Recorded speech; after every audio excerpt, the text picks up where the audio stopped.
Osh bu an'ana. Avloddan avlodga o'tib. Otamni dadalari oshpazlar, bobolarim oshpaz, biz 4-pokoleniya. Bo'yin egamiz. Shunday.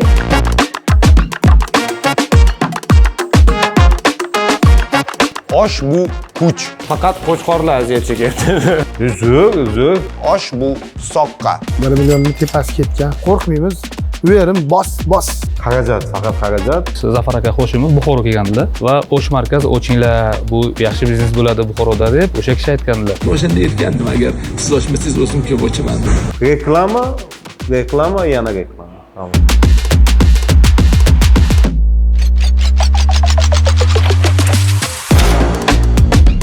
Andijon, Samarqand, Buxoro va albatta Toshkent.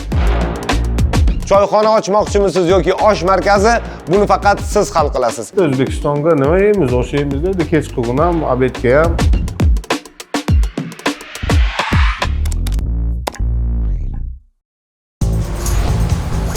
Sizga to'lovlar muhim emas.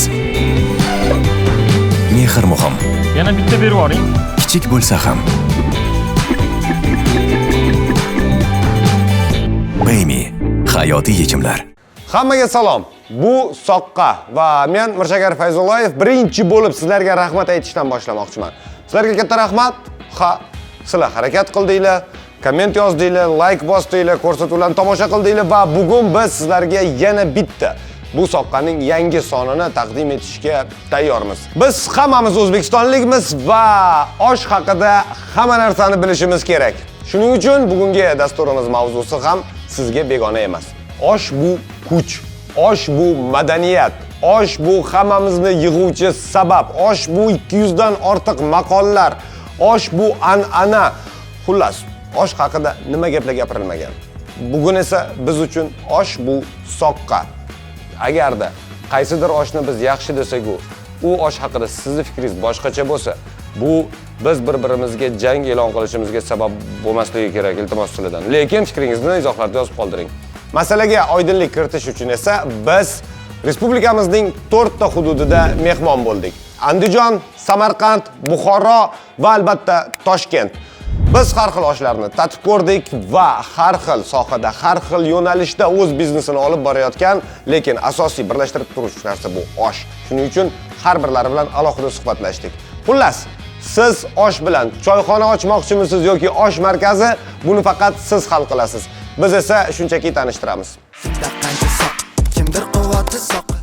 Bilaman, osh deganda har doim birinchi bo'lib vodiy, eng zo'r osh bizniki deb ko'z oldimizga kelgan. Shuning uchun birinchi manzil Andijon. Biz yana Andijondamiz va ko'rib turganingiz, O'rikzor choyxonasi aytishlariga qaraganda 60 yildan beri faoliyat yuritayotgan choyxona ekan. Demak, bu yerda biz Andijon oshi haqida suhbat quramiz.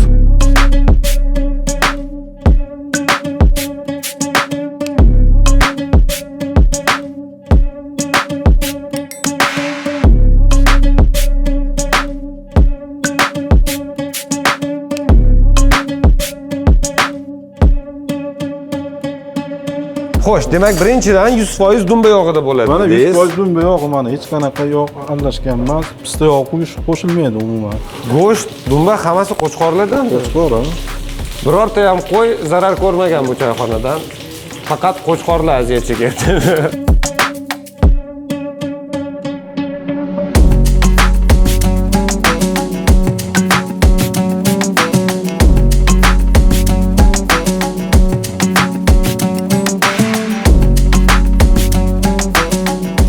Sizlarda vodiy tomonda bor, birinchi osh deganda jizasi, keyin sho'rvasi, qalampir sho'rvasi.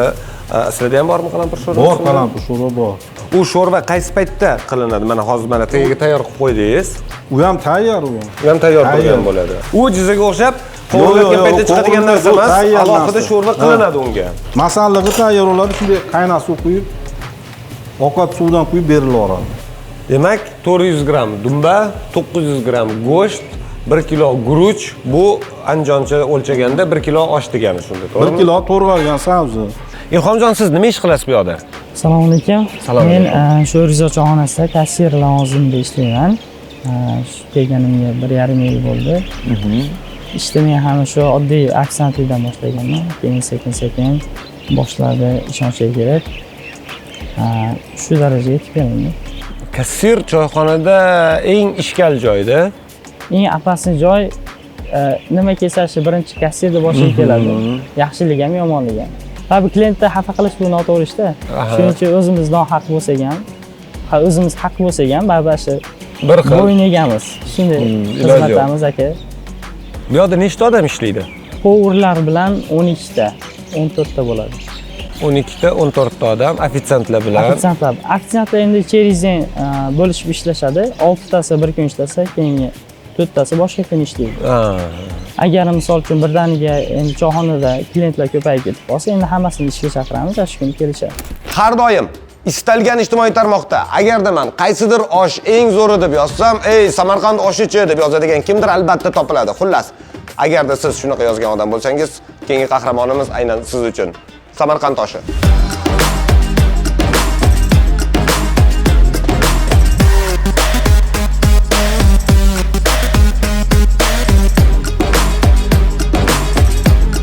Assalomu alaykum aziz muxlisoy Baxtiyor Instagram ahli Samarqand az Dubay mehmoni. Aka, qanaqa yog'lar aralashtirgansiz bunga? Bunga aka общий 3 xil yo'q. Aha. Kunjut, zig'ir, chisti, keyin paxta yog'i bilan ishlatamiz. Ertalab soat 7:da biza keldik. Menimcha siz birinchi bo'lib keldingiz bu yoqqa, to'g'rimi? Hammadan oldin siz keldingiz. Bugun shunaqami yo Har kun shunaqa. Nechta odam ishlaydi bu yerda? Bu yerga общий 8 kishi ishlaydi. Mana bu go'shtni sifati, misolga. Mana shunaqa bo'lishi kerak. Buni o'zi chayqaganmiz. Suv bilan chayqaymiz, обязательно bu shart. Nimaga deganga baribir qo'l teginadi, boshqa bo'ladi. Demak, siz bitta joydan doim olasiz, u odam biladi sizga qanaqa go'sht yuborish kerak. Da. Chunki men har kun 4-5 millionlik go'sht olaman. Guruchga kelsak, misolga guruch 14 mingligi ham bor, 16 mingligi ham bor-da misolga. Biz самый высший sortni ishlatamiz, 20 ming so'm guruch. Qanaqa guruch ishlatasiz? Alanga.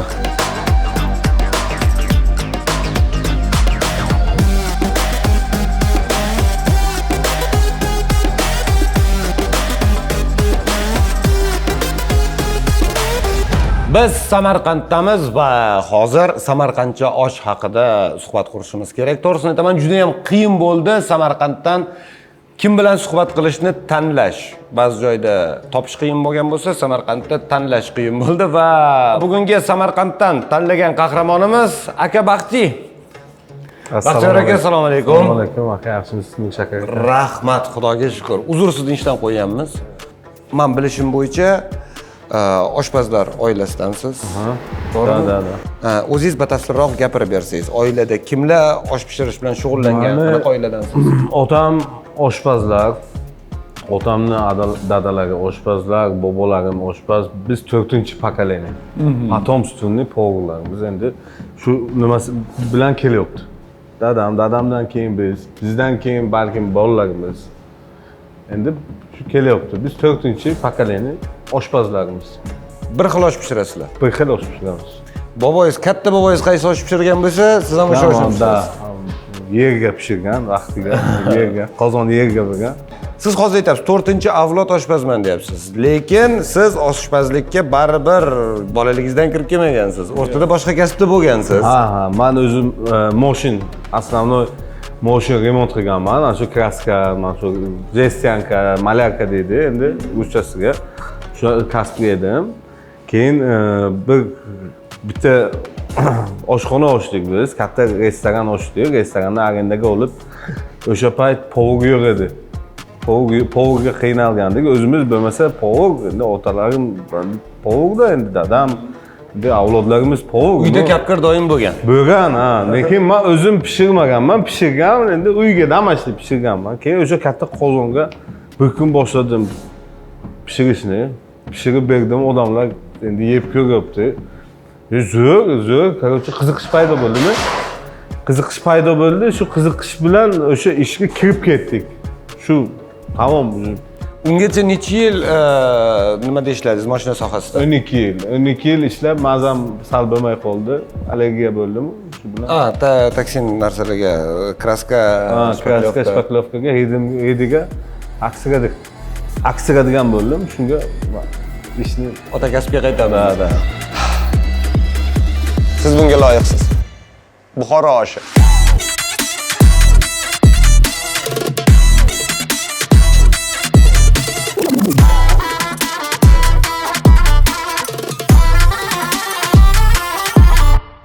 Mana buni ahamiyati men uchun kattaroq, chunki bu xalq tanlovi. Sizni ham rasmingiz bor, lekin hali o'rnatilmaganmiz. Nimaga? Adashmasam, Shohruxxon oxirgi kelgan bir 10 ta mehmonlarni rasmlarini hali chiqarganimiz yo'q. Endi joy tanlayapmiz, qayerda o'sish. Timur Alixonov osh yeb o'tirgan paytda rasmga olishgan mana Jahongir Otajonov xabarlari ham bo'lmagan bo'lsa kerak bu yoqqa ilinishidan shunchaki qarab turibdilar rasmga olingan. Xo'sh, bo'ldi, hali bizning rasmimiz ilishmabdi, shuning uchun nimasam ko'ramiz. Yulduzlar akaga.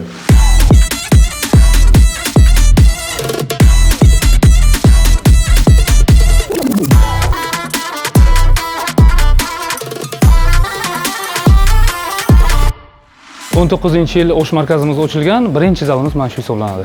Necha kishilik bu? 115 kishi sig'adi. Bu zal 115 kishi. U yoqda oxirgi yangi ochilganda Bu yerda 100 kishi. Va yana ikkita zal bor. Yana ikkita zalimiz bor. Nechta odam ishlaydi bu yoqda hozir? 40 ga yaqin. 40 ga yaqin. Ofitsiantlar nechta? Shulardan bir 20 tasi masalan oshpazlar, kuxnyada xizmat qiladigan personal bo'lsa, 20 tasi ofitsiant shunaqa. Hozir umumiy joylaringiz nechta bu yoqda? Bu yoqda 400 ga yaqin. Biz Buxoro shahrida The Plov osh markazidamiz. Yana bitta qahramonimiz Mo'min aka, assalomu alaykum. Assalomu alaykum, xush kelibsiz. Siz qaysi sohadansiz o'zingiz va ma'lumotingiz qanaqa oiladansiz? Men o'zim Buxoro universitetida o'qiganman. Ma'lumotim oliy tarix va huquq fakultetini tugatganman. 2005-yilda Londonga chiqib ketganman. Shu bilan keyin 3 yildan keyin qaytib kelganman va neft gaz sohasida ishga kirganman. 2018-yilgacha neft gaz sohasida ishlaganman. Bundan oldin 2019-yilgacha O'sh markazi ochmaguncha biznes sohasida bo'lmaganman. Bu birinchi biznes. Bu birinchi biznesim. 2018-yil Korzinka supermarketlari asoschisi Zafar aka Hoshimov Buxoro kelgandilar. Men 1 kilometr oldinroqda ikkinchi Korzinkani ochilish arafasi edi. Keyin o'shanda u kishini biz o'rtog'imiz bilan olib yurganmiz. O'shanda u kishini ochilish arafasida yaqinlari kelayotgandi Toshkentdan va u kishi bizani Buxoroga O'sh markaziga yetishni so'ragandilar. Keyin biz u kishini oilalari bilan O'sh markaziga yetgandik. Keyin to'g'risi u kishiga sal yoqmadi. Endi qayerligini u aytish shart emas, nima qilish shart emas, u birovni nima qilish emas. Keyin o'sha payt u kishi izah bergandilarki, u yerdan chiqib o'zlari keyin boshqa yana bitta O'sh markaziga borgan ekanlar. U yer yakshanba kuni ishlamayotgan ekan, shunaqa holat bo'lgan. Keyin shundan keyin u kishi shunaqa idea berdilarki, Buxoroda masalan bir tadbir bo'lsa, bir odam mehmonni olib kelsa, shunaqa O'sh markazi yo'q ekan. O'shanda 2-3 ta O'sh markazlari bor edi Buxoroda. Va O'sh markaz ochinglar, bu yaxshi biznes bo'ladi Buxoroda deb o'sha kishi aytgandilar. Bu adashmasam 2018-yilda bo'lgan voqeani sizga aytib berdim va 2019-yil shunaqa возможность bo'ldi. Bu yerni sotib oldik. Shu O'sh markaz ideyasi shundan kelib chiqqan. Zafar aka, sizga katta rahmat. Katta rahmat. Kelgan paytlaringizda kirib turasiz degan umiddamiz. Kelib turalamizlar kesini. Kelmabdilar. Hali kelmadilar, biror marta. Bor O'sh markazi hozir. Endi kelsangiz bo'ladi demak. Bir og'iz gapingiz ko'rdingiz mana. Assalomu alaykum. Darhaqiqat o'sha payt esimda biz Buxoroda o'zimizni menimcha ikkinchi marketimizni ochayotgan payt edi. Shu obed qilamiz deb ancha qiynaldik. Shunda shunaqa imkoniyat bo'ldiki, biz aytdikki, shu bir restoranga bordik, u yoqqa soat 1-1:30 hamma yoqda ovqat tugagan yo osh tugagan. Keyin bir yigit bizani olib yurardi, mehmon qilib shu yigitga aytdik, qarang, shu yerda bitta osh markazi ochsanglarchi, shu har doim kruglый sutка kelsa osh bo'lsa, shu zo'r bo'lardi. Mana bizniki mehmonlarga birdaniga kelib nima deydi, tushlikmi, kechqurunmi ovqat ana qilishga zo'r Buxoroni osh sofiy, osh amri degan yaxshi oshlari bor. Shularni bir imkoniyat bo'lsa deb aytgandik. yaxshi, mana hozir shu tashabbus amalga oshibdi, lekin o'shanda aytgandim, agar siz ochmasangiz o'zim kelib ochaman deb. Mana hozir xursand bo'lib shu narsani mamnun bo'lib eshityapman. Xudo xolasa keyingi gal Buxoroga bo'lganda bizlarni kutasiz. Shuncha oshlarni tatib ko'rib, Toshkent oshi haqida gapirmasak noto'g'ri bo'lardi. Lekin to'g'risini aytaman, Toshkent to'y oshi, choyxona palov, xullas istalgan viloyatning istalgan retseptdagi oshini Toshkentdan topsangiz bo'ladi. Lekin biz siz uchun ham, biz uchun ham qiziqarli bo'ladigan osh izlab yurganimiz sababli navbatdagi qahramonimizni to'xtadik. Botir achchiq osh.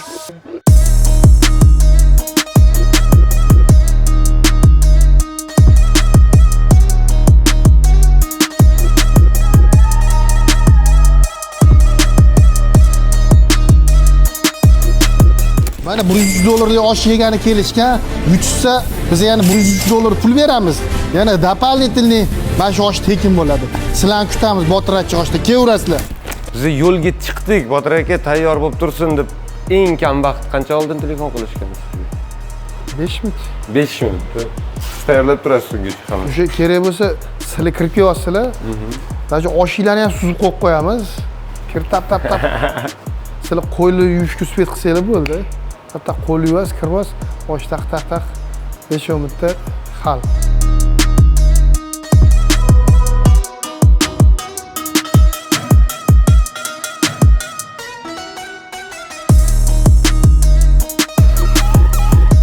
Bu o'zi 95-yil ochilgan. Tarixini boshidan noldan aytib bersam, 30 yil bo'libdi, xudo xolasa. Bu joylar eski o'rni musurxona bo'lgan. Adam rahmatli shu yerda olib, shu obod qilib sekin choyxona qilib ko'tarib kengaytirishgan. Adam tadbirkor bo'lganlar, amakimga ochib berganlar. Amakim choyxona qilib yurg'izganlar. Keyin men 2010-yilda buni achchiq osh qilib ko'targanman. O'zim ham mana shu kichkina 98-yil kelganman. O'zim kelganimga mana salkam 28 yil bo'libdi. Mana shu kichkina shustrik bo'lib, absolutga qilib yurganmiz. Hammaga qarab, yoqib. Kelishganlardan so'rasangiz aytishadi, shu boshqa dunyo bo'lganda. Bu yerda hozir joy qilganmiz, shunaqa ham kafe, ham restoran, oilaviy, xohlasanglar nahorga oshlar, to'y-po'ylar o'tkazsa ham bo'ladi. 3000 ta odam ketadi. Bir martada 3000 odam o'tirsa bo'ladi. Bittada sharoit qilinsa 3000 ta odam ketadi. Bu qishin yozin ishlaydigan tapchalar bu. Tigi to'pli pol, qor yomg'ir tomosha qilib o'tirasiz. Maza qilib. Qishda alohida kelish kerak ekan demak. Achchiqqina oshlarni qaynon laganlarda sho'rvalari bilan, achchiq sho'rvalari bilan ketadi. Oilada 6 o'g'il, bitta qizimiz. 4-farzandman. Hozirgi kunda 3 ta o'zim, 2 ta ukam, mana shu yerda aka-ukalar shu yerda ijod qilamiz. Men oshimni qilaman, reklamamni qilaman. Ukam misol dokumentatsiyasiga qaraydi, ukam bozor o'charini qiladi. Shu amakilarim shu общий hamma shu yerda. Demak, oilaviy biznes bu hozir. Oilaviy biznes. Zo'r. O'zi sohangiz o'qiganmisiz, qayerdadir ma'lumot? O'qiganman. 6 yil o'qiganman. Oho. 4 yil bakalavr, 2 yil magistr, doktoranturaga kirganimda dokument tashlab qochib ketganman. Endi Botir senga kerak emasdi. Qarzan o'sha u liniyada ko'rmayapman hech narsani. U oxirini ko'rmayapman. Nima yo'nalish? Selxoz agrar universitetini bitirganman. Bu yerdan bizga mahalladan yaqin, 5 kilometr, 6 kilometr chiqadi. O'tga 4 yil kira olmaganman. Har xil institutga topshirib ko'rganman, kira olmaganman. Keyin shu agrarga topshirib kirib ketganman. Soham qayta ishlash bo'lgan, meva sabzavotlarni qayta ishlash, misol un zavod, yog' zavod. O'z yoshligimdan shu choyxona sohada chiqqanim uchun baribir ko'zim yetmadi. Oxiri o'zim orada har xil bizneslar qilib ko'rdim. Bodirang ko'rdim. Ko'chada bozorga ham chiqib, kartoshka piyoz ham sotib ko'rdimda oxiri yevergandan keyin o'zim savol berdimda. Ota bobong qilgan ish qilgin dedimda. O'sha o'zimiz qilib yurgan ish qilib, o'z 2010 dan keyin ham misol o'z choyxona holatda bo'lganda to'la bo'lgan. Keyin bu yerda odamlarni talabiga qarab kuchaygandan keyin kuchaytirganmiz. U narsa 2017 dan kuchaygan. Talabi 2015 da ham kuchaydi. Bu joyimiz yetmasdi. Reklama qilaman desa sharoit yo'q edi. Bunaqa sharoit yo'q, ham yo adar to'ntar bo'lyapti, remont ketyapti. Siz reklama qilsangiz odamlar kelgandan keyin shunaqa gaplar bo'lgan. Nega reklama qilasan? Joying bo'lsa reklama qilgin degan uchun keyin reklamani to'xtatib qo'yib, Keyin oldin sharoit qilib olib, keyin mana 2 yildan beri, 2-3 yildan beri reklamaga kuch berishni boshladik. Ha, butun kompleks qurilgandan keyin. Hozir nechta odam ishlaydi bu yoqda? Hozir mana yoz bo'lishiga qaramasdan kecha kunduz 150 tacha odamimiz bor. 130 ta, 150 tagacha odam ishlaydi. Qish kunida 300 ta. 300 tagacha odam qishda ishlaydi. Nechta oshpaz ulardan? O'bshi 15 tacha oshpazimiz bor. Endi hammasi o'zini yo'li bo'yicha kimdir 5 barmog'ini qiladi, kimdir suv ovqat, quyuq ovqatini asosiy osh tepasida ismen bilan ishlaydigan sostavda kuniga 7 ta 8 ta oshpaz davay osh chiqaradi. Hozir gaplashganimizda bir martada 3000 ta odam qabul qilishga sharoitimiz bor dedingiz. Bo'lganmi shunaqa pasatka? Ha, bo'ldi. Ro'zalarda bo'ldi mana. Mana ro'za. Saharlikda. Saharlikda o'zini hududida ketadi-yu, iftorlik paytda o'sha bittada 3000 ta mana mashinaga joy qildi, ikkinchi etaj, xonalar. Sizga Salom Kart shaxsiy kartasi kerak. Shunaqa bo'lishi uchun. Rahmat. İşte istalgan kartalarga foizsiz pul yuboring. TBC'dan Salom Kart sizga kerakli karta. Biz choyxonani oshxonasidamiz. Demak, qaranglar, bu yoqda mastava pishyapti. Hali odamlar kelishmagan, tayyorgarlik. Mana shuncha mastava, hammasiga yarasha odam keladi, hammasining egasi aniq ekan. Menga qiziq tuyulgani, qaranglar. Osh tayyor, faqat hali egasi kelishiga vaqt bor. Shuning uchun tayyorlab qo'yilgan. Bu o'zini yonida dumbasi, jizi turibdi. Alohida egasi kelishi bilan hammasi tayyor qilib beriladi. Uzr, sizga xalaqit beramiz ozgina. Zuhriddin aka, oshpaz, hammasini siz qilib chiqdingiz hozir buni, ha? Aha. Qaysi birining egasi birinchi keladi aka? Birinchi o'g'li Monon egasi bor hozir. Saboy ketadi bu. Mononniki soat 6:30 ga mana. Ha, yozib qo'ygan mana. Cheklar bor, hammasi chiqqan. Hammasini cheki bo'ladi. Qancha saqlab turishingiz mumkin buni tayyor bo'lgandan keyin? 1 soat, 2 soat turadi xolos. 2 soatdan keyin yo'q bo'lmaydi. Biz suv quygandan keyin, qaynab, go'sht pishgandan keyin olib qo'yamiz, 2 soat turadi xolos. 2 soatdan keyin. 2 soatdan keyin bo'lmaydi. Qancha osh pishirasiz bir kunda? Necha kilo? Endi hozir ro'zani kunida ozroq ketyapti. 5 ta, 10 ta ketyapti. Odatiy kundachi? Odatiy kunda ko'p ketadi osh. 15 ta, 20 ta ketadi. 15-20 kilo. Hamma qozoningiz band bo'ladi. Hammasi ishlaydi. Men mol kalab turaman endi. Oho, mastava? Bu mastava mana, qaynatma mastava, iftorga. Zakaz qilganlarga mana. Mastava, osh yana nimalar bor sizda? Osh, qozon kabob, siltama, achchiq go'sht. Eng ko'p pishiradigan ovqatingiz, eng ko'p ketadigan nima? Eng ko'p osh ketadi. Eng ko'p osh. Ikkinchi o'rinda qozon kabob ketadi. Bu mastavani hisobga olmayapsiz. Yo'q, mastava faqat ro'zada. Ha, boshqa payt qilinmaydi. Boshqa payt kamroq ketadi. Osh, qozon kabob, uchinchi o'rinda siltama ketadi. Siltama. Ha, siltama. Ko'pchilik bormi o'zim pishirib yeyman degan? Unaqalar ham bor, ular ham keladi o'zlari. O'zimiz ovqat Ular ham shu oshxonada. Ha, majbur bemalol kirib o'zlari qilib ketilaveradi. Agar sal noto'g'ri qilishni boshlasa, baribir maslahat bilan gaplashasiz. Aytiladi. So'raydi o'zlari ham, "Monni ko'rib bering" deydi. Qarang usta, nima qilyapman men o'zim. Necha yildan beri siz osh pishirasiz? 15-20 yildan beri qilamiz bu narsa. Oilada faqat o'zingizmi? Ha, o'zim oilada. Ukam ham qiladi. Ha.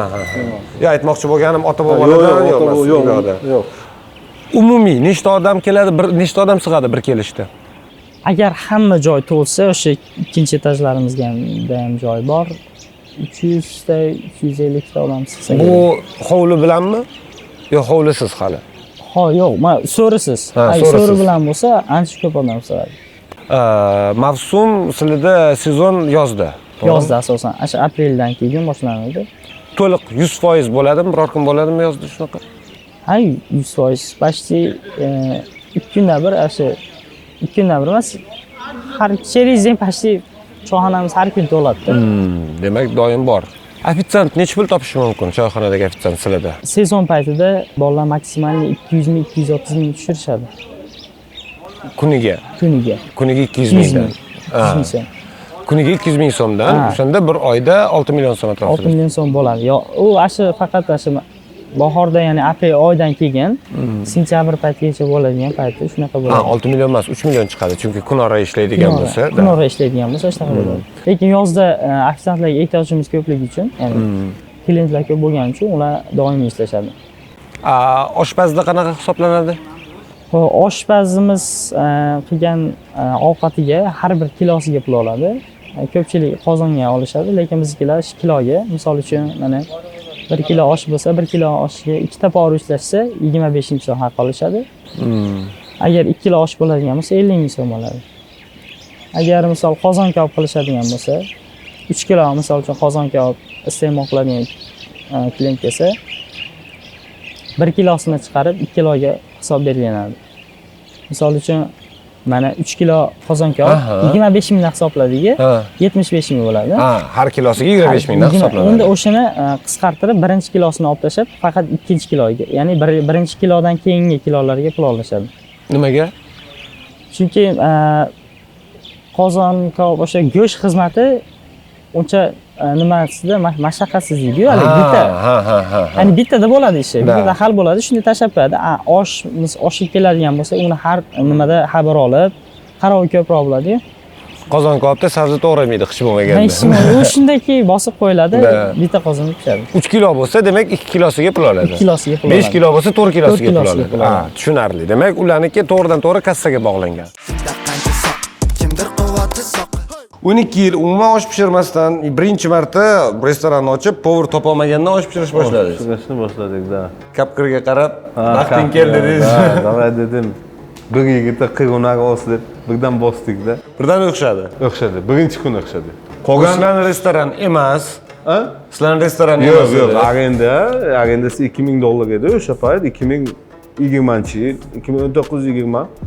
Karantin boshlangan 30 kishilik to'y shunaqa. O'sha payt 6 oy davomida biz faqat osh bilan, oshni sferasi bilan shu restoranni ushlab turgandik. Lekin daromad yo'q. Faqat personalga oylik beramiz, bu beramiz o'zimizga, bola chaqaga, ana shunaqa daromad yo'q. Endi men endi u yerga ishchi edim-da. Gapni ochiqini aytaman. Ishchi qanday? Ukam ochgan restoranni arendaga olib, men u yerga borib yurib shu o'rganib ishni boshlab shu yo'l-yo'lakay osh pishirishni boshlagan odamman. Da, yo'l-yo'lakay o'rganib ketdik. Shu bilan keyin yopdik restoranni. O'sha payt yopdik 2020-yil. Kissamga o'sha 2020-yil $800 pul bor edi. Keyin turib bir kun, 2 kun dam oldim, zerikdim. Yo'q, nima qilamiz? Bu yerga bitta ojona borlar. So'ng ayol keldilar, shu uylarga chaqirdilar, bo'ldik. Onamni endi oyimni dugonalar. Keyin bordim uylarga. Balam, shu ishsiz yurmansan, shu havlini usti ochiq, havlicha. Akkuratni kulturni havlicha, maydagina. Yo'lni yo'qda o'zgartirib. Yo'lni yo'qda. Men shu yerni olib ishlab. Shu bilan shu $800 ga stol stul oldim. Bir 6-7 komplekt. Arzon stol stul. Shu fast foodniki, arzon stol stullar bor edi. 500 mingdanmi shunda oldim. Bitta qozon oldim. Keyin tarilka oldim. Uydan qolgan nima, posudalar. Endi nima majbur. Shu bilan birinchi kun ishni boshladik. Birinchi kun xalqqa bitta osh qildik, atkriti deydi. Atkriti qildik, bir 15 kilo bilan. Zo'r, ammo davolni. Shu bilan keyin yomg'ir boshlandi, buni ustini yopish kerak. Ustini hisobladik, xarajatini где-то $5000 ketadi. Dedim, buni $5000 ga hozir bu yerga xarajat qilsam, misolga, ertaga endi baribir joy birovniki, arenda olmayaptilar, u qanaqa bo'ladi dedim. O'zimga ham neudobni bo'ldi, gapni ochig'i. O'zgartirish ham g'alati, pul olmayaptilar. Neudobni bo'ldi. Xola hovlizni endi men bunday qildim ham demaysiz. Deya olmaymiz, ha. Shu bilan keyin ko'chani bu betiga mana shu uy, mana shu bu yerga studentlar yashagan, gapni ochig'i, studentlar yashagan. Bu uyni egasi Rossiyaga edi o'sha payt. Keyin shu bilan shu yerga kelib, men aytdim, shu yerni ijaraga bering. 2020-21 men bu yerdan misolga foyda ko'rmagan bo'lsam ham, lekin foyda ko'rganman. Bunchalik wow degan darajaga foyda ko'rdim demayman. Xarajat, faqat xarajat. Nimaga deganda o'zimizni ustimizga ishlashimiz kerak. Sen o'zingni yurtingga aytadi-ku, birovni yurtiga borib nima bo'lguncha o'zingni yurtingga gado bo'l deydi. Yo'q, bu yo'q qilib qiynalib qildik shu ishni. Shu musofirchilikka bormaylik deb. Mana xudoga shukr 24, 25, 23 hozir yomon emas. Ha. Nech pul ketgan jami bu yoqqa?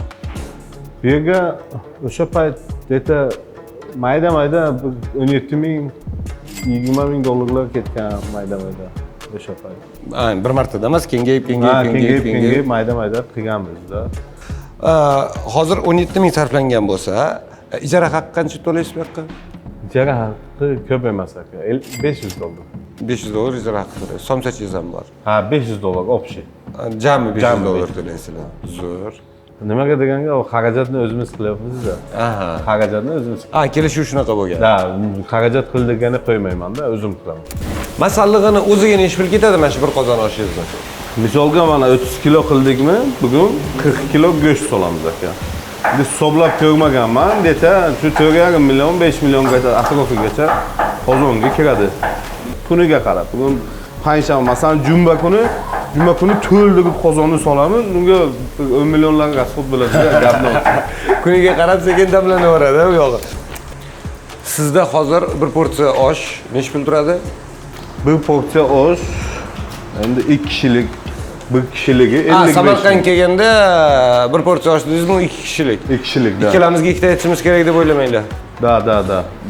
Bir kishiligi 55 ming so'm, non choy salati ichiga. Bu narx qanaqa Samarqand bo'yicha sizda? Qimmatmi, arzon? Endi hamma deydi qimmat deb atak, lekin hamma joyga shunaqa aka. Prosta mana bu joylar bor-ku, interyerlari zo'r. U yerga qimmat emas bular. Shundaysan, komfort, tam suda. Bizniki oddiy, lekin taomimiz ham yomon emas. Narximiz bir xil. Aslida bizda kechqurunda ish. Hozir ham qozonlarga hammasiga anaqa qilamiz. Osh tashlaymiz. Katta qozonlarga zirva qo'yib, qaynatib bu yerdan damlab pishib keturamiz. Bu yerda qancha osh bir martada pishira olasiz? Bir martada bitta qozonda 30 kilo damla olayman. 40 ham, 30-40. Bu aylanveradi mana shunaqa qilib. Bo'shaganda uni suzib turiladi, bu yerda boshqatdan pishirilaveradi. Bu yerdan pishib, bu suzildimi, ketiga yana boshlaydi, ketmagan. Bir kunda bu qozon yolg'on bo'lmasa, kerak bo'lsa 7-8 marta tindirmaymiz. Ya'ni o'choqlarni ko'rsangiz ham bo'ladi, olovdan yorilib ketgan. Ishlagan qozon ko'rinmaydi. Bizga o'choq chidamaydi, o'choq. Har 2-3 oyda remont qilamiz-da. Kechasi kunduzi davay. Nimasi bilan farq qiladi siz pishirayotgan osh boshqa oshlardan? Nimasi bilan? Tak. Bizda to'y oshi ham bor. Bizlarniki choyxona palov, Toshkentcha choyxona palov, bu haqiqiy qovuriladi, qop-qora qilinadi zirvaga. Misol to'y oshiniki oq bo'ladi, buniki rangi jigarrang, tomli bo'ladi. Bu shu achchularni qo'shamiz, ozgina ot yog'lari, ozgina surpurlari shu tomoni bilan ajralib turadi. Ham bizani oshimizni boshqalarga farqi qaraganda yeganingizda immunitetni ko'taradi. Karantin bo'ldi. Karantin paytida ham bizda osh yegan odam yana osh deydi. Kaloriyasi kuchli bizani oshlarni. Ishtah ochadigan achchig'i bo'ladi, nimtatib. Yeyish ketdan yana ikkinchisi yana deydigan shunaqa xususiyati bor, o'ziga tortadi. Va o'sha siz aytgan retsept bo'yicha qilishadi hamma oshpazlaringiz. Boshqa filiallar ochiladigan bo'lsa ham hammasi tizimlashtirilgan, xuddi shunaqa osh bo'ladi. Xuddi shunaqa bo'ladi. Oldin lekin kichkina birinchi boshlagan oshxonamizcha 3 ga 6 metr edi. Hamma narsa o'sha yerdan chiqadi. Choy ham, non ham, salat ham. Bardakmi? Lekin chiqarib beraman. O'sha paytda ham kuniga 100 kilo osh sotardim. Kichkina joydan, davay. 3-6 dan kuniga 100 kilo osh. Hozir mazami endi? Hozir mazza. Qancha sarflangan bu joyga? Bo'tga mana shu kompleks o'ziga. Chunki boya aytganimizda, gaplashganimizda aytdingiz, yo'qda faqat tapchanlar bo'lardi va bu yoq hech narsa yo'q. Bir martada qilindimi bu yog'i? Etap bilan. Xo'sh, qanaqa sarflangan? Endi men aytdim, ukam hisob kitobini qiladi dedim. Ketgandir. Aniq. Taxminan 1 millionning tepasi ketgan. Butun kompleksga. Qancha vaqtda? 2 yilda. 2 yilda. Qoplaydimi o'zini? Vaqt bilan qoplaydi, vaqti bilan. Reski qoplamaydi. Chunki aytgan summangiz kichkina summa emas. Demak, qanaqadir reja borki, mana buncha vaqtda buni qoplasak bo'ladi degan. Vaqti bilan-da, misol bittada reski qoplamaydi. Bu yerda 300 talab, 150 talab ishlatasiz. Bu misol yurishingiz, turishingiz misol yaxshi bo'ladi. Uy joyingiz, misol meni yurgan mashinangiz, to'y hasham o'tkazasiz. Endi buni pulini chiqarishingiz uchun yillar davomida chiqib boradi. Bu bir zavodga tikkanday gap hozir. Shunaqa. Ha. O'z zato o'zimizniki. Aha. Mana birovdan qo'rqadigan, birovdan tiliq suv joyingiz yo'q, bemalol suvdingizni qilasiz. O'zingiz xohlasangiz ochasiz, xohlasangiz yopasiz, misolda. O'ziga o'zi ijara haqini ko'tarmaysiz. Ha, shunaqa. Arenda ham yurg'izib ko'rganmiz. Proba qildik, ko'rdik. Uzoqqa bormadik. Qayerda ijaraga olib ishlab ko'rdinglar? Chilonzorda yurg'izgan. Ha, shaharda ochilganda. Shaharda ham ochdik, misol. Qancha ishladi? 2 oy. 2 oy. Nimaga? Endi ko'p ijarachilarning o'yini bor. Undan tashqari mana bunaqa narsa ekan, siz misol begona joyga borib qolsangiz, anaqa bar chiqishtirishmas ekan. O'tgan bar tayyor bo'lib borishingiz kerak ekan. Biz tayyor bo'lib bor, endi hammani birdek ko'ramizda, kelyapti, qo'polib ketganda insonni olasi ichida bo'ladi degan narsa bor-ku. Biz kirib boryapmiz, o'zimiz o'ylamaganmiz, bir kunda 200 kilo sotyapmiz, 3-kuni 300 kilo, 400 kilo, kuniga 50 kilo, 100 kilodan qo'shiladi. 10-kuni yarim tonna osh sotyapmiz. 2 oy, misol uchun 1,5 oy, 2 oy tinmay yarim tonna osh sotdik. Savdo pasayganda ham 200 dan tushmadi. Stabilniy 400, 450, 500 даже osh yetkiza olmay qoldik. Shunaqa kunlar bo'ldi. Ana somsasi bor, 5 barmoq, har xil ovqatlar qo'yganmiz. Ular o'zini xuddi keladi. Bo'yin go'sht qo'yamiz, u ham 300 kilo, 400 kilo, u ham yarim tonnaga yaqinroq sotdik. 2 oylik mazizga rezultat tepdim. Odamlar bu rezultat uchun yillab, даже 5 yil, 10 yillab kutadi bu narsani-da. Nimaga yopildi bunaqa zo'r rezultat bo'ladigan bo'lsa? Endi shu bizga tikilishda desa ham bo'ladi. To'g'risi. Endi joy yurib ketgandan keyin kimgani yaltiroq narsa yoqmaydi, hammaga yoqadi. Hozir bormi u joyda nimadir? Yo'q, chiqib ketdik u yerda. Biz endi kimlardir nimadirlar qilishyapti. Bu yerda o'sha bizani o'sha anaqamiz qolmadi. Ishtaqangiz o'lgandan keyin ani nomerlarni osh qilib bersa ham yemaysiz. Nomerlarni nimadir qilib bersa ham yemaysiz-da. Bir kunda qilinadigan bozor uchar zakup yo'qda. Qancha nima olinadi? Butun hammasiga osh, faqat osh bo'lishi shart emas. Suv ovqatlar hammasi bilan. Go'sht qancha olinadi? Go'sht kuniga hozirgi kecha kunduzi 8 kilo 1 tonna atrofida. Bir kunda. Kulli. Endi qish kunida boshqa narsa yana ko'tariladi ob'yom. Bitta shashlik bor, suv ovqat bor, mochiqchira bor, besh barmoq bor, osh bor. Qayerdan keladi go'sht? Bozordan. O'zingizlardan shu atrofdagi bozordan. Hammasi xudoga shukr ko'ngilinglar to'q qilsanglar bo'ladi. Sifatli, yaxshi go'shtlardan ishlatamiz. Qancha osh qilinadi bir kunda? Hozir kecha kunduz 350-400 kilo. Endi kuniz suvda bekitadigan narsa yo'q. Salqin tushsa yarim tonnaga chiqadi riski. Endi qor tashasa 1 tonnaga chiqib oladi. Qo'rqmaymiz. Uyerim bos.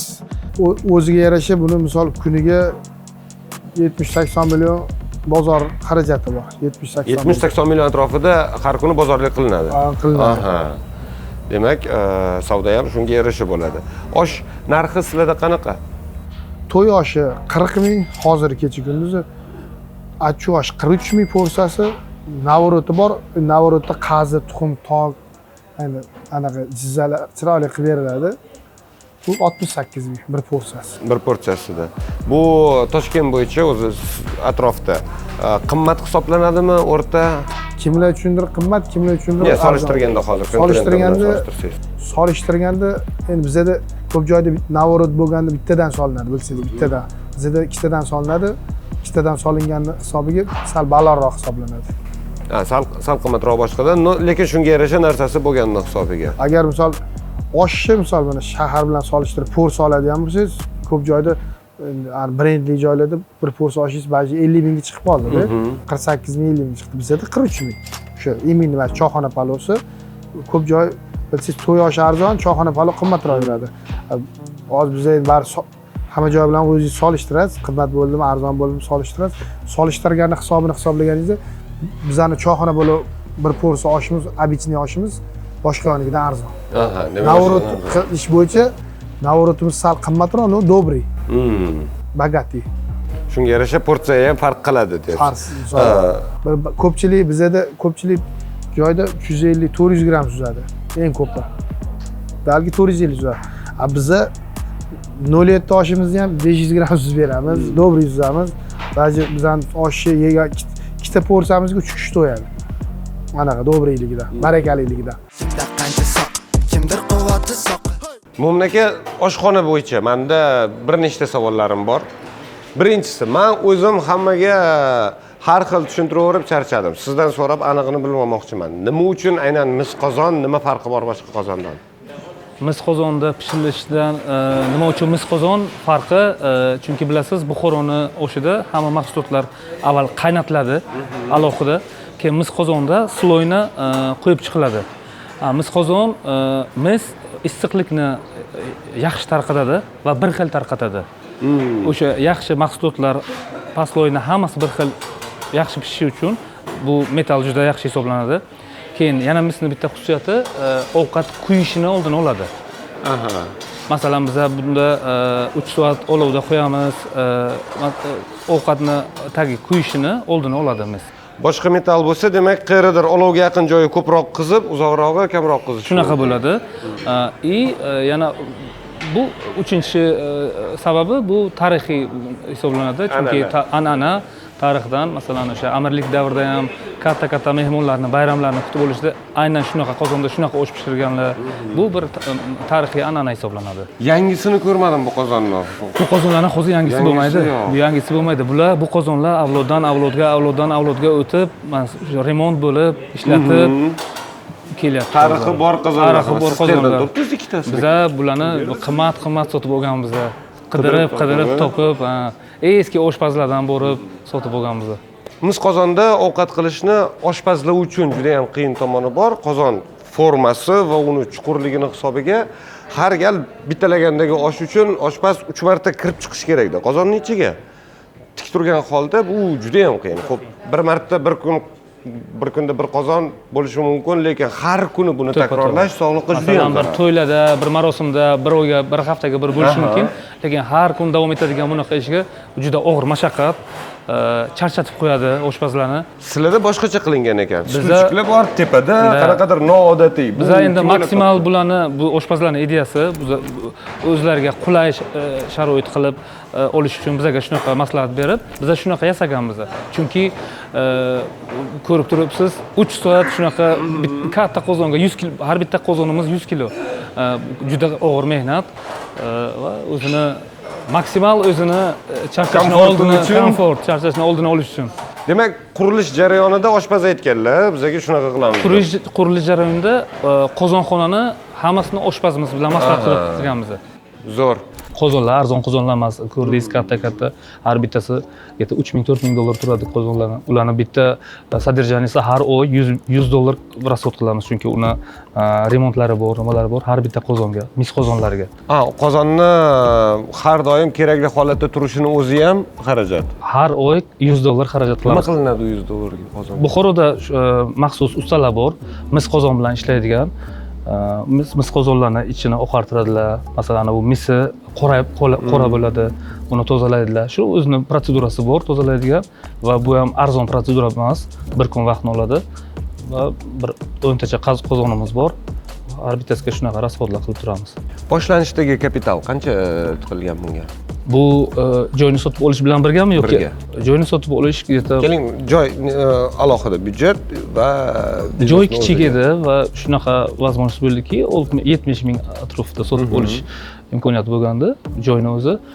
Biznesning o'ziga o'sha paytda 2019-yil где-то $100,000 atrofida ketgandi. Bu hali o'sha ikkita zal bilan. Ikkita zal bilan. Chunki bu yer umuman bunaqa holat yo'q edi. Bu 100 mingning ichida qurilish ham bormi? Qurilish, hamma narsa biznesning ochilishigacha. Necha kishilik joy ochilgan o'shanda bu 100 ming? O'shanda 115 plus 50, где-то 180 kishilik joy edi. 180 kishilik joy.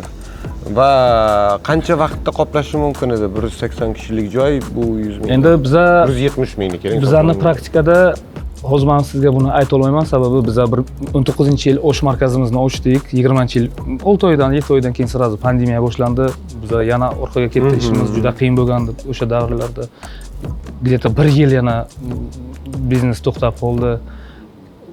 O'sha uchun men sizga hozir aniq, masalan, o'sha paytda agar pandemiya bo'lmasa masalan Qanaqa bo'lardi, endi uni bilmaymiz. uni bilmaymiz.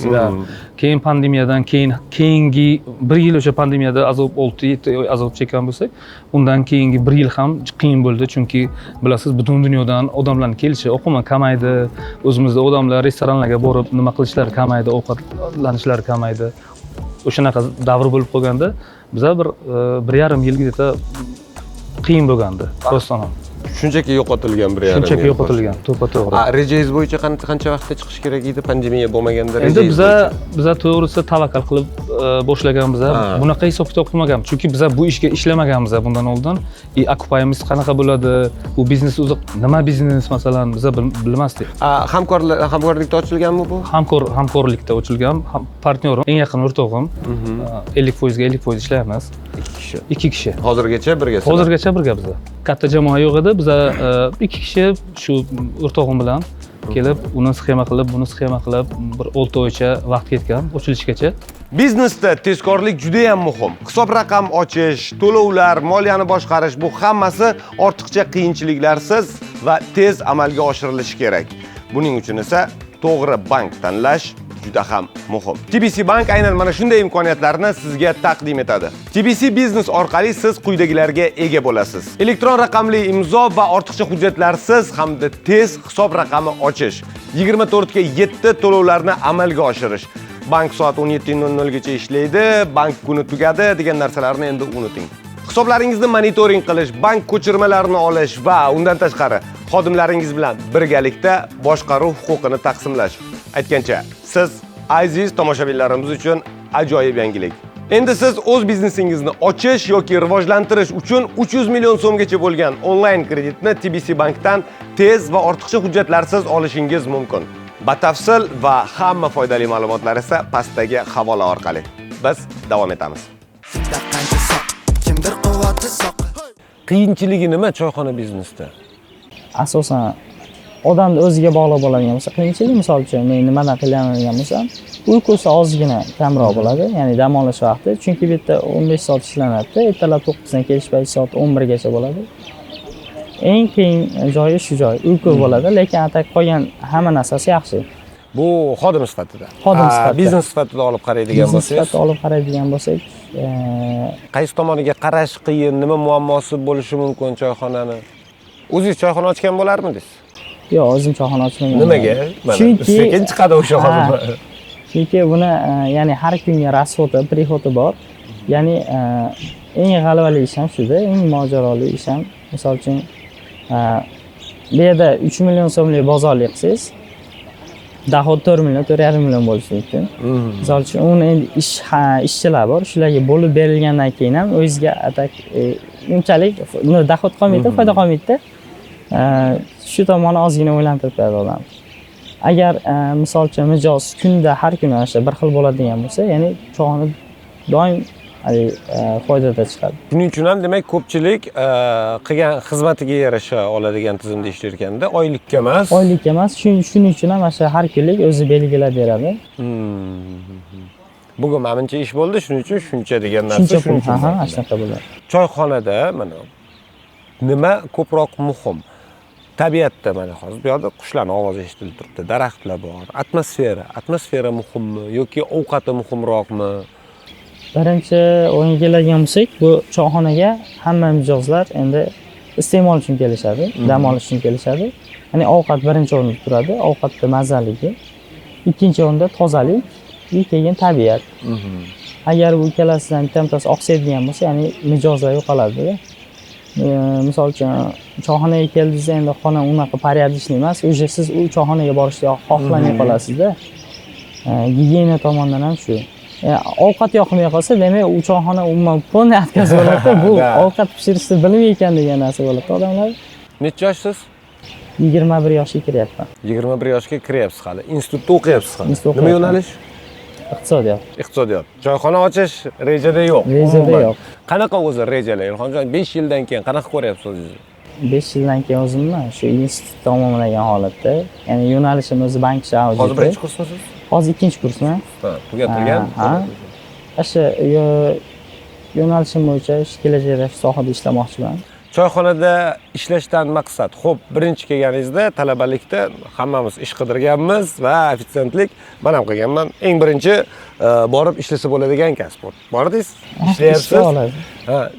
Lekin siz qoldingiz yana mana kassir bo'ldingiz. Yana qayerdir o'sishingiz mumkin. Endi bu yerda qolib ishlashim sababi o'sha yo'nalishimga bog'liq jihatlari borda. Kassirlik misol uchun, ya'ni odamlar bilan, klientlar bilan muomalani o'rganish, ish yuritishni o'rganish. Ertadan keyin bilib bo'lmaydi, balki ko'tarib ketishim ham mumkin-da. Daromad qanaqa oshdan? Daromad endi kuzovdan yaxshiroqmi yoki yo'q, shunday agar hisobni olsak agar kuzov bilan men Moskvaga ishlagan pulim bilan kuzovga ishlab Moskvaga topgan pulim bilan mana bu oshxonani yuritishim bir xil. Narx endi daromad. Lekin musofirchilik o'zingiz ham bilasiz, u keyin ishimiz og'irroq. Bundan og'ir kuzov endi yengil narsa emas-da u. Ответственности butun kuchli u narsani aka. Inamarkalarni qilardik, qimmat mashinalarni. Bu ham ответственность. Shu uchun o'zim harakat qilamanki, o'zim boshiga turishimda-da, ishimni o'zim. Ertalab ko'rdingizki, o'zim kelaman, o'zim to'g'rayman, o'zim qilaman, tuzulik o'zim qilaman, hammasini o'zim qilishga harakat qilaman. Xo'p, hammasini o'zingiz qilyapsiz, lekin bu hozir yaxshi. Bitta joy bittaligida. Lekin ikkita qozon ketma-ket qo'yadigan bo'lsangiz-chi, odamlaringiz ko'payyapti. Ikkita qozon ketma-ket Hovli ham kengayadigan joyi bor, haligacha karton turibdi. Ikkita qozon qo'ymoqchi bo'lsak, bizni bitta nima planimiz bor, proyekt. Bolalar o'zi hozir o'zini ustiga ishlayapti. Shogirdlar, o'zini ustiga ishlayapti. Endi ular men uje shu narsani planni qo'yamanmi, uje men harakat qilamanki, o'shalarni tezroq chiqarishga. Hozir lekin ular ham ancha-muncha narsani biladilar. Uje eski demoqchiman, 2-3 yildan beri men bilan ishlayapti. Osh pishirishni biladi. Polni roz hammasini biladi.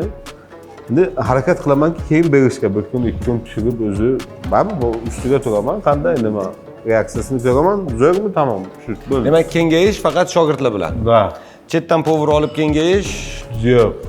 Endi shogirdlar ko'p aka. Dam olish kuni yo'q. Yo'q aka. Umuman yo'q. Umuman dam olmaymiz. Bayram kunlari ham ishlaymiz aka. Oxirgi marta qaysi kun dam oldingiz?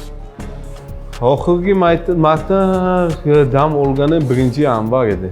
1-yanvar. Endi keyingi 1-yanvarni kutyapsiz. Bir yilga bir bor endi. Bir yilda bir kun dam. Da. Trend, osh trendda O'zbekistonga nima yeymiz? Osh yeymizda, kechqurun ham, obedga ham. O'zbekistonda biz boshqa narsa yeyishimiz mumkin bitta sabab bilan, chunki kecha ham osh yegandikda. Sizda oshpazlar ishlashadi. Buni qanaqa plus tomoni bor, qanaqa minus tomoni bor? Biznesmen odam oshpaz bilan birgalikda yoki oshpazni yollab ochgan biznesni, oshpaz o'zi ochgan biznesdan nima farqi bor? Endi oshpaz o'zi ochgan biznesda masalan u biznesni kontrol qilishi sal qiyin bo'ladi. Chunki biznesni ichkaridagi ish bilan plus tashqaridagi ish bor. Masalan, zakup, masalan, hujjatlar bilan ishlash, jamoa bilan ishlash. Bizda komanda, masalan, oshpazlar komandasi masalan. Bu yerda bolalarning ustiga masalan bir 3 kishini qo'yganmiz, bolalarga qaraydigan masalan, zalga qaraydigan, stavka, rabochilarga qaraydigan komandamiz bor masalan. Zakupga komandamiz bor. Endi osonroq deb o'ylayman. Chunki sizdagi oshpaz hozir biznesni ochgan bilan uni zakupi masalan o'zi eng qiyini zakup masalan bo'ladi. Uni buxgalteriyasi bor.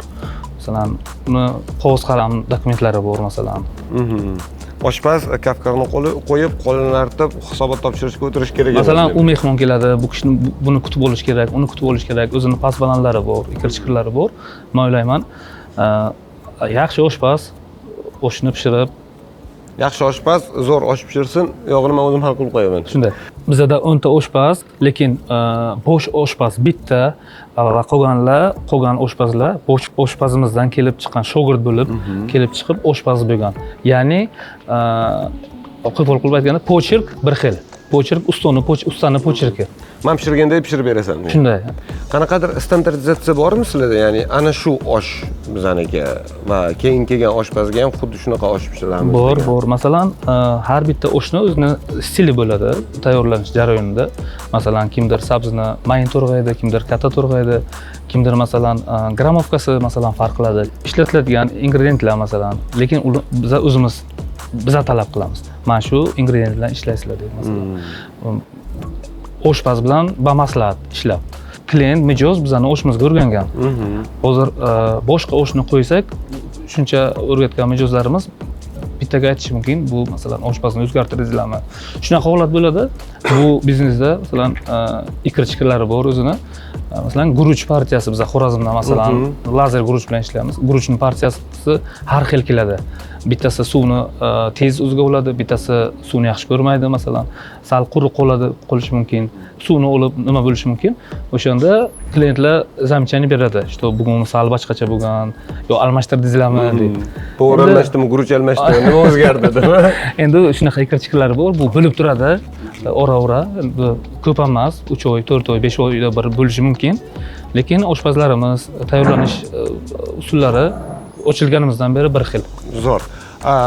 Osh asosiy, nomi ham zaplov, asosiy narsa osh, lekin shunga qaramasdan menyu ancha katta sizlarda. Xalisa bor mana bu yoqda. Xalisa ikki xil osh, Samarqand zig'ir oshi bilan Buxoro o'zimizning oshimiz. Qaysi biri ko'proq ketadi? Buxoroning oshi. Buxoroning oshi ketadi, chunki bu aytdim masalan sezonga qarab masalan turist potok masalan 30 ga 70 yo 60 ga 40 bo'lsa, turistlar Buxoroda Buxoroning oshini yeymiz, Samarqandda borib Samarqand oshini yeymiz. Samarqand oshi masalan Buxoroning oshini tanlashadi. O'zimizni buxoroliklar ham ko'proq sof oshni tanlashadi. Nimadir yangilik kiritib o'xshamagani uchun olib tashlaganmi sizlar? Yo'q, bo'lmagan bunaqa. Bunaqa narsa. Bunaqa bo'lmagan. Biza planlarimizda yanada qo'shish maqsadlarimiz bor, osh turlarini. Faqat osh turlari. Faqat osh turlari. Endi bizani ko'pchilik osh markazi deb biladi. Bizga shunaqa nimalar bo'lgan, samsa qo'yinglar, shashlik qo'yinglar, boshqa ovqat qo'yinglar. Bizani hamma osh markazi deb biladi. Narxlari sizlarda hozir bitta osh, misol uchun osh sofi 37 ming so'm, osh sofi buxorskiy bir porsiya 40 ming so'm. 40 ming so'm osh Buxoro uchun bu qanaqa narx? O'rtacha, qimmat, arzon osh? Hozirgi sharoitda men o'ylayman bu yaxshi narx, chunki hozir odamlar ham sal injiq bo'lgan, sifatga ko'p qaraydi, sifatga, atmosferaga e'tibor berishadi, masalan, servisga e'tibor berishadi. Keyin albatta ta'mga puliga, narxiga e'tibor berishadi. Lekin men o'ylayman, cena качество bizda, chunki biz klientlarning odzuvini eshitib, so'rab, o'rganib, shundan kelib chiqib, masalan, narxni belgilaymiz. Hozircha masalan, odzuvlardan narximiz yaxshi. Bunaqa qimmat hech kim kelib qimmatga arzon demagan. Biz oshdan tashqari masalan har bitta klientning stollariga mana bunaqa narsalarni bepul qo'yamiz. Buxoroda eshitgan bo'lsangiz, nahorgi oshga oshdan oldin masalan gulobchoy, qancha beriladi. Biz klientlarga bepul tarqatib chiqamiz. Shunaqa nimalarimiz bor bizani. Qancha vaqtda osh pishirishni o'rgansa bo'ladi aka? Hech bo'lmasa uyda bolalarga to'xtaylamasdan bitta osh pishirib beraman degani. O'zingizga bog'liq. Agar ozgina fundamentingiz bo'lsa, kerak bo'lsa 5 minutda o'rganib olasiz. O'rganib qo'ygan yaxshi ekan. Erkak kishi hatya bir bitta boshqa ovqatni bilmasam oshni bilsa, sababi o'zlarini milliy yo'nalishimizda shu osh qilishni bilsangiz bo'ldi. Sababi bu joyda yutib ketasiz-da. Yutug'ingiz shu bo'ladi. Bu bor narsa, haqiqatdan. Qayerdadir chetda bo'lasizmi, boshqa joydami, yo mehmonlaringiz kelganda o'zbekman desangiz, O'zbekistondanman desangiz, bitta osh yeylik deb qolibdi. Rostdan shunaqa. Ahamiyati yo'q. Kasbingiz nima ish bilan yuribsiz, nima sohadasiz, umuman ahamiyati yo'q. Yo, rostdan osh pishirishni bilsangiz agar hamma ishingiz osonroq kechadi ekan. Oson chiqib ketasiz vaziyatdan. Ishingiz ham hamma narsangiz bitadi. Bu ham oshxona. Bu yerda go'shtli ovqatlar chiqadi, suv ovqat, go'shtli ovqatlar chiqadi. Menyuda faqat osh emas. Yo'q. Osh bu bizning fishka, to'y oshi, achu oshimiz bor. Bu yerda bo'yin, qozonkob, matalashka, qo'l, do'mg'aza, qora sho'rva, mastava, mochkichira. Mochkichiramiz bir sutga qaynaydi. narigi oshxonamizdan 5 barmoq chiqadi. Bu yerda ham 10 xil ovqatimiz chiqadi. Nechta oshxona o'zi? 4 ta oshxona ishlaydi. Baliq gaddeni, 5 barmoq gaddeni. Bu yerda ham oilaviy kabinkalarimiz bor. Mana xohlasanglar oilaviyda ham tapchan, Taxta bu yoqda. mana divan kreslo. Har xil anaqa atmosfera qilingan. Qanaqa joy xohlasangiz hammasi qilib qo'yilgan ekan rostdan ham. Universal qilinganda bizada. Va oshni xohlagan yoshdan yeyishadi, shuning uchun mana 24 yosh soat. bolalar uchun kreslo ham bor. Ha, bor, u ham bor, bu ham tapchanlar. 24 soat ishlaydi. 24/7. 24/7. Nechta smena ishchilaringizda? Ikkita smena. Ikkita smena ishlashadi. Hozir 1 milliondan ortiq obunachingiz bor. 1.150.000 ta. 1.150.000 ta Instagramda. Va ularning ko'pchiligi kontent ko'rish uchun obuna bo'lganlar va qanchadir qismi ovqatlangani kelib turadi bu yoqda. Shunaqa. Bir kunda keladigan odamlarning qancha qismi sizga men Instagramingdan keldim deb aytadi. Aytmaydiganlari ham bo'lishi tabiiy ichida, aytadigani. Yetadigani shu 50-60% ham bor. Biz Instagramni ko'rib keldik. Misol obunachimiz mana ani ot tikkanmiz. Bizning obunachilar 3 millionta bo'lsa deganman. O'zi 3 oyda edi. 4 oy, 5 oyda bo'lsa ham deb ot tikkanmiz. Gaston degan ot tikkanmiz. Ot dalada turibdi. 3 million bo'lamiz. Misol $10,000 otda u. Kerak bo'lsa uni $10,000 bo'lib tarqataveramiz uni bitta odamga. Men o'ylayman, qiynalgan, sharoiti yo'q odamga tushsin deb o'ylayman-da, shu niyat qilganman. Bu lavz gapirildim qilinadi. Unaqa ko'rgazma ot. Nimaga mashina emas, hammaga o'xshab ot. Endi bir qiziq kontent qildi. Zo'r. Keyingisi mashina bo'ladi. Misol hozir mana ertaga misol biza mana bu narsa ertaga u narsa yo'q demaymiz-da. Mana mana shu narsa berildimi? Ertaga shu narsani oxiriga boramiz-da. Balki 6 oyda bo'lsa ham shu anaqa qilaman, 3 million bo'lsam niyat qilganman, shu otni beraveraman. Men sizcha niyat qildingizmi, qilishingiz kerak. Hatto bir ko'rmalasini qilib qo'yiladi. Bu agar otni misol berilmasa ham shu $10,000 baholangan. $10,000 obunachilik uchun o'ynaladi. 3 million bo'lganda. Ha. Ya misol tez kunda bo'lib qolar u. 1 million 100 bo'lgan bo'lsa, hozir Yaxshi niyat, misol uni hech kim bilmaydi. hozir bu juda ham katta raqam, 1.150.000 ta va bu o'zingizni biznesingizni rivojlantirishga ishlashi tabiiy. Chetdan ham boshqa joydan ham reklamaga chiqishyaptimi sizga? Ko'p chiqishadi, men Botir aka, meni joyimni ham reklama qilib bering deb. unaqa reklama ko'p, men o'zim kam chiqaman. Aslan o'zimni biznesimga tikilaman. Instagramdan daromad ko'rish Unaqa juda qiziqmaganman. Men siz mana shu hozir undan ko'ra o'zingizniki muhimda, baribir. O'zingiznikini ko'tarsangiz, obyemingiz ko'tariladi. Kerak bo'lsa shu reklamaligini shu yerdan ham topasiz. buzib qo'ygan vaqtingiz bo'lganmi yoki bolalaringiz? Bo'lgan, baribir bo'ladi. Har ishkalsiz bo'lmaydi. Ha. Eng esingizda qolgani. Aziz aka estet bor. Ehson qiladi, hammaga kuzatsangiz. O'shalar bilan ehson deydik. Anaqaga bolalarning uyiga bordik, bolalarning uyiga nogironlar bolalarning uyiga bordikda. O'sha paytda qozon, ya'ni yuqori qolganda, endi o'zal 7-8 kilolik qozonga biz 10 kilo narsa bosishda nagruska bo'lgan bildim o'zim. Ana narsa preslangan hisobiga, yuqaligi hisobiga oshni damladimda 5 minut uxlab olay deb uxlab yotsam shogird bola turg'izibdi. Botir aka, turing deyapti. Ha, desam osh yorilib ketdi, qozon yorilib ketdi deyapti-da. Qanaqasiga turdimda, yugurib borsam haqiqatan ham qozon yorilgan, yog'lar shish oqyapti. Oshni o'sha tochsam, o'sha yog' ketganda kuyinni qilib berib yuborgan.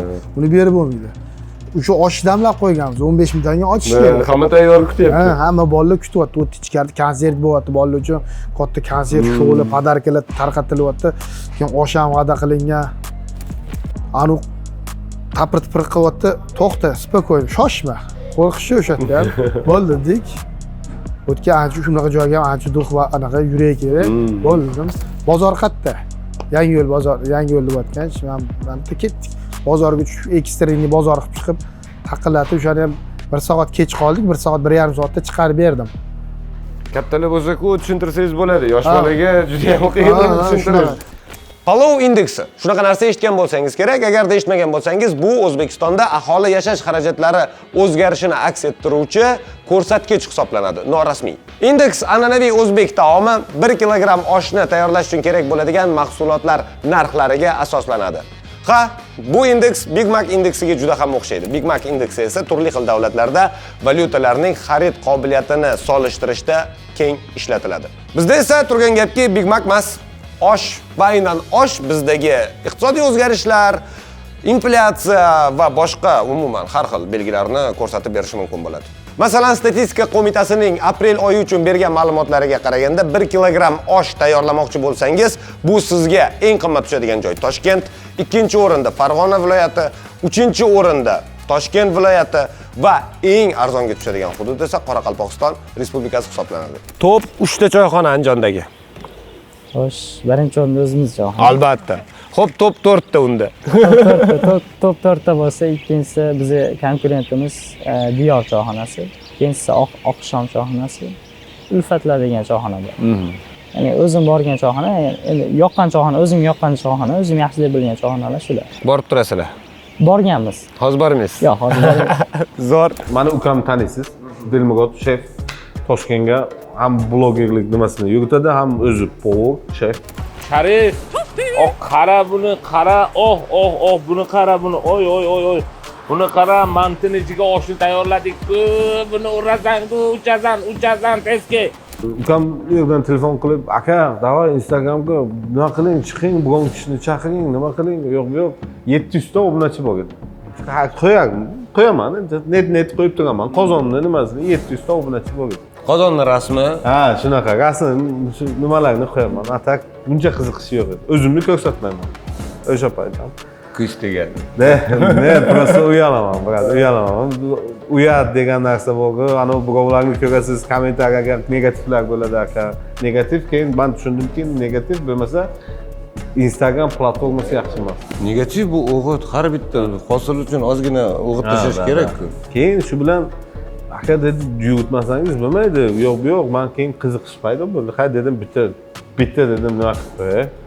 O'sha payt bilmayman, birinchi kimnidir chaqirdim-da. Shunda chaqirdim. Falonchi, kelmaysanmi oshga, yemaysanmi? Bu oshni yig'ib, seni qarab o'tiribdi. Yo'q, deb shunaqa qilib chaqirdim. Uyalib ketdingizmi yozganingiz? Ha, endi qo'ydim, endi odamlar dedi tashqariga ko'chib ko'radi endi va qo'shnilar, ha, ketsan sana dedim, ha, endi ish shunaqada. Yo'q, baxti ham blogerchilik. Da, baxti, tushsaz turadi bloger. Ha, dedim, ha. Endi shunaqa bo'lib qoldi-da, endi boshlaymiz, yo'q, deb. Instagram agar men zo'r oshga reklama shart emas degan odamlar adashadi. Nimaga deganga, aka sizni savdoingizni 100 darajaga oshiradi Instagram. Mana 70%, 60% shu bugun savdo qilyapsiz, siz 20 kilo osh qilyapsiz. Oshingiz zo'r, to'g'ri. Qo'limni ko'taraman. Zo'r, gap yo'q. Lekin siz o'sha 20 kiloga qotib qolasiz. Tamom, undan ko'p sota olmaysiz. Nimaga deganga, sizni bilmaydigan odamlar ko'p. Ular kelmaydi. Aslida o'shingiz zo'r-ku, sizga reklama nimaga kerak? Yo'q, aka adashadi odam.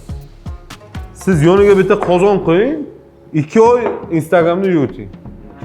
Siz bitta qozonni o'zingizni maxsus klientlaringiz uchun sotasiz. Aniki bitta qozon Instagram orqali kelgan odamlarga sotasiz. Sizda shunaqa hozir. Hozir bizda shunaqa. Nimaga deganda biz avval qozonchamiz kichkina edi. Hozir katta qo'ydik. Hozir buni ham to'ldirib solyapmiz. Bu ham yetmayapti. Yana bitta qo'yamiz. Niyat bor. Keyin kim mana bu power san zo'rku, sanga reklama shart emas degan odamga ham aytaman bu gapni. Reklamasiz bu hayotga uje qotib qolasiz. O'sish yo'q. Reklama, yana reklama. Reklama qilaverish kerak. Rejalar qanaqa kengayish bormi? Faqat shu odamga yo'q, filial ochish bor. Hozir bu yerni biz 1-2 yil davomida yana o'zimizning ustimizga ishlamoqchimiz. Nimaga deganda xalqni ko'nglini topish. Xalqqa u sizni taomingiz misolga nima emas aka. U taom bor, hamma joyga bor. Muomala kelib shu chaqchaq, ikki og'iz gap, ko'nglini topib, shu odamlar shu yerga kelsin. Hozir bizani ko'rib turganlar orasida kimdir bo'lishi mumkin. Men ham osh markazi ochaman deydigan. Albatta bor bunaqa odam 100%. Qaysi jihatlari odamning qanaqa xususiyatlari bo'lsa bu biznesga kirgani yaxshi, qaysi xususiyatlari bo'lmasa kirmagani ma'qul? Biznesni o'rganish kerak, lokatsiya, joyni yaxshi tanlash kerak, o'z ishini yaxshi ko'rish kerak. Ishchilar bilan samimiy bo'lish kerak, chunki 50 ta ishchi, 50 ta xarakter. Har bittasini problemasi bor. Ertalab keladi, bittasi masalan yaxshi nastroyenda keladi, bittasi yomon. Sizlar ertalab majlis bo'ldi bu yoqda. Da, har ertalab bo'ladi. Men qahramonlarimiz orasida birinchi marta majlis ko'rishim. Har ertalab 2 minutga bo'ladi, gaplashib olamiz. Bo'lgan xatoliklar, masalan, biz chunki klientlarning odzovini eshitamiz, shunga qarab ertasi kuni shuni to'g'rilash ustida ishlaymiz. Shu o'z ishini yaxshi ko'rish kerak. Vладелец ham ishda qatnashish kerak. Agar masalan men vладелец biznesa deb biznes egasiman deb ishni tashlab ketsa, bu yoq ish orqaga ketadi. Непосредственно o'zi ham ishga qatnashish kerak. Ya'ni men ochib qo'yaman, keyin Balida Endi bu degani emas, villa olib yotaman degani. Bu degani emas, hamma ishni o'zi qilish kerak, boshqalar uchun. Siz operatsion jarayonlarda bormisiz bu yoqda? Men Operatsiyonkada qatnashasiz? Bu yerda основном men qozon oldida ishimni qilaman, qozon oldida. Bularni masalan kelib bir nima qilib o'rganib bolalar bilan aytib kamchiliklarni chiqamiz, lekin hamma uchun ishni qilgan biznes ham u ham orqaga ketadi. U ham noto'g'ri. Chunki rahbar hamma uchun ishni bir xil hamma uchun ishni qilish kerak emas. Shunaqa rahbarlar bor, eshitganman. U ham noto'g'ri, orqaga ketadi. To'xtab turman, ko'rsataman. U xato qilmayapti, u boshqa xil qilyapti, o'zicha qilyapti. U xato qilmayapti. Rahbarlar o'ylaydi, u xato qilyapti, mana bunday bo'lish kerak, mana bunday bo'lish kerak. U shu ishni boshqa xil qilyapti. Analiz qilingan bozor o'rganilgan. Biz o'rganamiz bozorni. Hozir jamoangizda bu tomonlama, marketing tomonidan, umuman biznesni rivojlantirish tomonidan nechta odam bor yoki o'zingiz alohida o'rganib chiqdingizmi sohani? Bir kishi, bu ham bo'lsa o'zim. O'qidingizmi qayerdadir? O'qimadim. Hamma bilimni internetdan olaman. Hozir ChatGPT chiqdi, juda ham zo'r bo'ldi. Nima savolim bo'lsa, savol berib, asosiy mentor ChatGPT.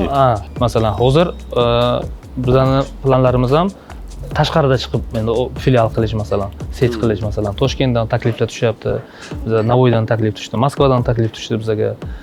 Ana Dubaydan taklif tushgan bizga. Shuni o'ylab, qaysi biri bizga qulay, qaysi biri ko'proq yoqayapti hozir? Hozir Toshkent variantini biz o'rganib chiqamiz, chunki bir 6 oydan beri shu ustida ishlayapmiz. Xudo xolasa yaqinda Toshkentda ham filial ochish rejasi bor. Agarda Ziplovni siz hozir ochishni boshlayotgan bo'lganingizda, qaysi 3 ta qilgan ishingizni qilmagan bo'lardingiz? Men birinchi navbatda komanda, jamoaga katta e'tibor berardim. Chunki biza opit bo'lmagan, ochayotgan payt komanda yo'q edi. Komanda ya'ni ishlaydigan staff, ishchilar. O'zi O'zbekistonda eng katta muammo restoratorlarda bu servis. Olib ofitsiantlarni masalan o'rgatib, keyin ishni boshlash. Masalan, hozirgacha katta xatolar bo'ladi. Bu hamma restoranlarda bor narsa. Biza turizmni rivojlantiryapmiz. Turistlar ko'p kelyapti, lekin ularga yarasha servis ko'rsatib bilmayapmiz. Ularga yarasha servis ko'rsatish kerak. Botir aka, ikki tomondan javob berishingizni xohlardim hozirgi savolga.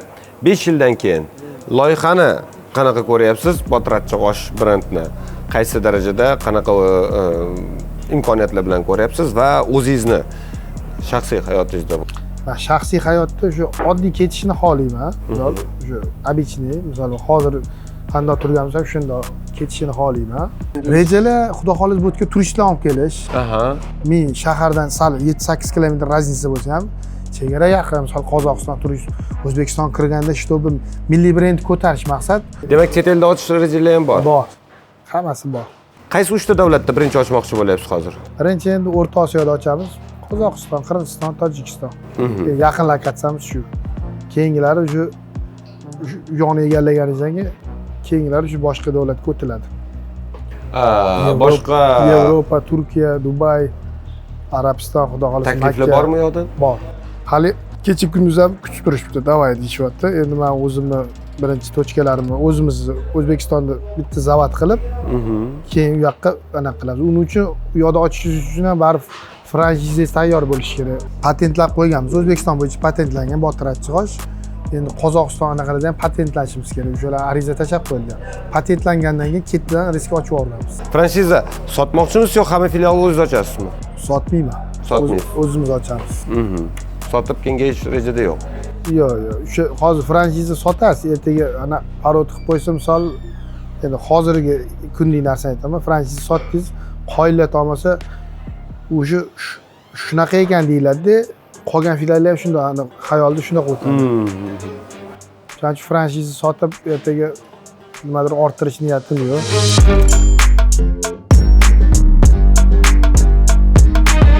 Hozircha bilganimiz 5 kishiga 1 kilo osh juda ham ko'p ekan. Haddan buni bitta lagani ham ko'p. Bizda bunaqasidan 2 ta hozir. Birinchi bo'lib Andijonda sizga beradigani achchiq sho'rva. Qani sho'rvamiz?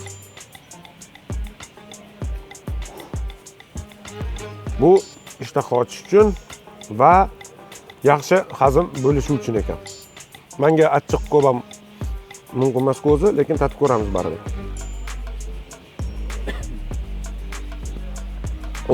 Bani endi bildirdi. Ana endi devziradan osh yeb ko'ramiz.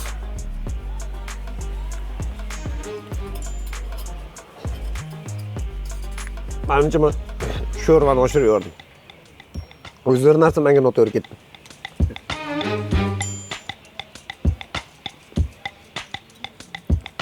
Xullas, men xohlagancha maqtashim mumkin, lekin Otabekning ham qorni och. Otabek, yig'ishtir kamerani.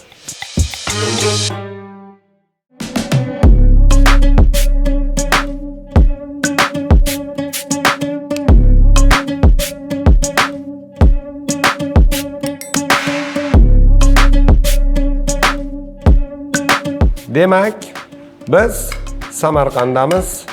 Samarqandcha osh komplekt qilib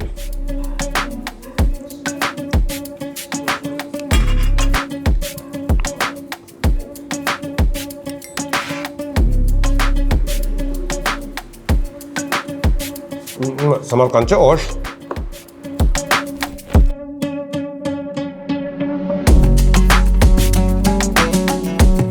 Botir achchiq osh.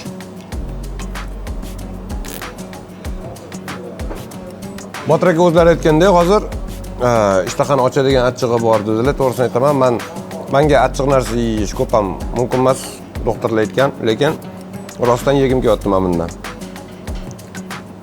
Rostdan ham boshqacha.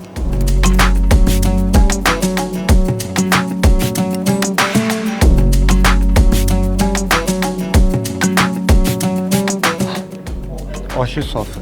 Demak, tuxum, qazi, hech narsasi o'zi azaldan bo'lmaydi bunda. Xohlasangiz qo'yib berishadi, bor, lekin mumtoz buxorocha osh shunaqa ko'rinishda. Shunaqa deb aytishdi menga.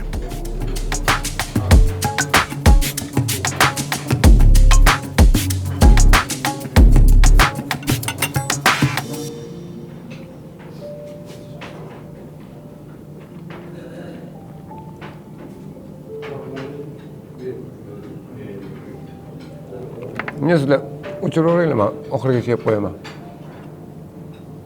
Xullas, bu soqqa osh haqidagi soni yakuniga yetib boryapti. Siz esa albatta izohlarda yozing, siz uchun eng yaxshi osh qaysi va nima uchun u Buxoro oshi. Shart emas nima uchunligini yozish.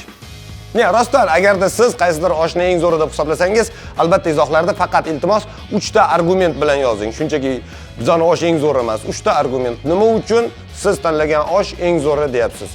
Va albatta yozib qoldiring, sizlarda bir porsiya osh necha pul? Iltimos, bizga qiziq. Men hammasini o'qib chiqaman. O'zim. Endi sal jiddiyroq masala. Qaranglar.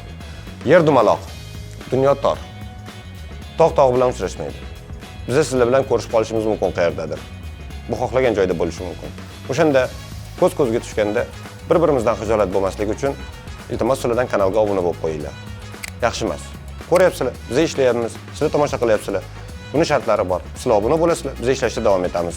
Fikringizni izohlarda albatta yozib qoldiring, like bosing va albatta bu videoni qarindoshlar gruppasiga tashlab qo'ying. Sinfdoshlarga ham, kursdoshlarga ham.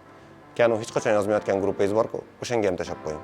Shunda kelasi safar qanaqa osh yeymiz degan savolga javob topish osonroq bo'ladi. Rahmat sizlarga, salomatlik tilayman. Kimda qancha soq, kimda qancha soq, kimda qancha soq, kimdir quvvati soq.